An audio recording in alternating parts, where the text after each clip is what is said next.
are preparing their chariot? I did. Such dedication. The way they sing bhajans while painting and decorating, it's truly inspiring. It reminds me why Mayapur is so special.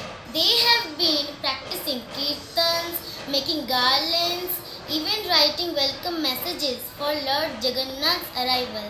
Their love and simplicity will surely please him. The whole community is coming together. Every child, every student from every corner of Mayapur. It is a celebration of Krishna consciousness, blossoming in young hearts. Exactly. It is not just about pulling a chariot. It is about pulling the Lord in our hearts with devotion and unity. So tomorrow we sing, we dance, we pull the chariot and welcome Lord Jagannath with all our hearts. Are you ready? Jagannath Swami Nayana Pathagami Bhavatu Me.